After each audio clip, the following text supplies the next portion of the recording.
chaque année, ça n'est pas à Bordeaux, c'est pas en Bourgogne que se déroule le plus grand concours de vin de la planète. C'est pas en France, hein, vous l'avez compris. Ça aurait pu être à Bordeaux, puisque les Anglais nous ont occupé là la région pendant plus d'une centaine d'années. Alors après, ils sont rentrés chez eux, ils aimaient bien le vin, et peut-être c'est l'une des raisons pour laquelle ils font ce concours-là chez eux. Il y a qui là-bas, Loïc? Il y a tous les professionnels du monde. Bonjour. Oui, bonjour William. Il y a absolument tout le monde. C'est effectivement le plus grand concours de vin de la planète. Et effectivement, il ne se déroule malheureusement pas en France. Notre fierté peut en prendre un coup. Alors pourquoi ça se passe à Londres? Eh ben, pour plusieurs raisons. D'abord, vous l'avez dit, il y a une grande tradition autour du vin entre les Anglais et la France notamment. Mais aussi parce que Londres est véritablement une vraie capitale internationale. C'est la capitale économique et financière au moins en Europe. Mais ça devient aussi, et c'est un petit peu moins connu, une très grande capitale gastronomique. La plupart des grands chefs au monde viennent notamment s'installer à Londres. Il n'y a pas encore tout à fait autant de restaurants étoilés au guide Michelin à Londres qu'à Paris, mais c'est en train de se rapprocher. Bref, tous ces facteurs expliquent pourquoi ce très grand concours international de vin s'est tenu à Londres. Et vous allez voir, c'est assez impressionnant. 15 000 vins testés en une semaine. C'est un reportage que nous avons réalisé avec Thomas Donzel et Zoé Loporto. Alors, premier vin, c'était calibré 14, 14, 14, 14 pour tout le monde, donc là c'est bon. Pas de médaille. Deuxième vin, c'est 16, 15, 16, 15. Donc là, on est plus homogène. Ça veut dire que ça mérite une médaille de bronze, 15,5 de moyenne. À cette table, le jury des vins d'Alsace est en pleine notation. Ses spécialistes et ses œnologues parlent français, bien sûr. Et pourtant, un coup d'œil à l'extérieur vous montrera que nous ne sommes ni en Bourgogne, ni dans le Bordelais, mais sous le regard de Big Ben. Bienvenue au plus grand concours de vin du monde, à Londres.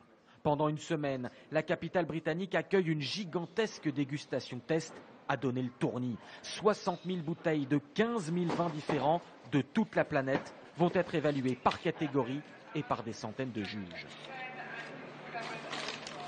Il y a des Belges, des Français, des Anglais, des Américains. Les jurys viennent un peu du monde entier également, sur les journalistes, des sommeliers. On a la chance d'avoir 2 très bons sommeliers à notre table aujourd'hui. Et donc voilà, ça donne une bonne diversité dans l'appréciation des vins. Et également, on a une expertise qui vient un peu partout dans le monde. Le concours est organisé par l'une des plus célèbres revues consacrées au vin, le magazine anglo-américain Decanter. Ce n'est donc pas un hasard si Londres a été choisi comme lieu de la compétition. Londres, c'est une plaque tournante du vin. L'Angleterre dans la culture du vin, c'est quand même eux qui ont fait, ils ont participé à l'histoire du Bordeaux, du Porto. Donc les Anglais sont très très importants, ce sont des grands commerçants du vin. Cette année encore, les vins français ont récolté un certain nombre de prix, mais ils ne doivent surtout pas s'endormir sur leur laurier. À côté des concurrents italiens, chiliens, australiens ou californiens, des petits nouveaux émergent. Cette année, un vin canadien a été récompensé pour la première fois, tout comme ce vin américain de l'État de Washington. Je n'avais jamais rêvé avoir la moindre chance de gagner ce prix. Nous sommes encore une petite région viticole. Ça va augmenter la notoriété des vins de l'État de Washington.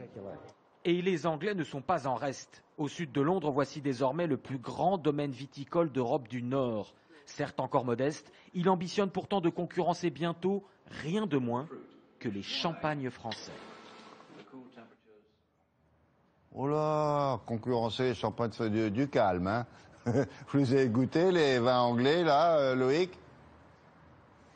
Alors c'est vrai William qu'en ce qui concerne les rouges, on ne peut pas dire que les Anglais soient encore dans la course face aux Français. Mais en ce qui concerne les vins blancs et notamment les vins pétillants, les Anglais ont fait de très très gros progrès ces dernières années. Et effectivement, ils ambitionnent de concurrencer de plus en plus les champagnes français. Pour une raison, c'est que le climat ici, il y a le réchauffement climatique comme partout ailleurs, et que le climat en Angleterre est en train d'arriver au même niveau que le climat de bon nombre de régions viticoles françaises. Alors juste dernier point, les Anglais se demandent comment ils vont appeler notamment ces vins pétillants qui ont de plus en plus de succès, qui récoltent des prix, parce qu'ils ne peuvent pas les appeler des champagnes, évidemment, c'est une appellation protégée.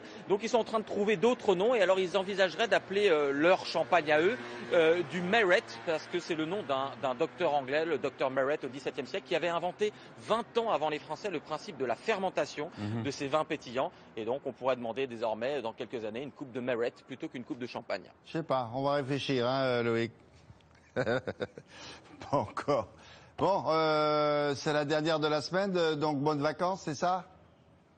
Bonnes vacances à vous, William, un petit verre de Merit pour cet été.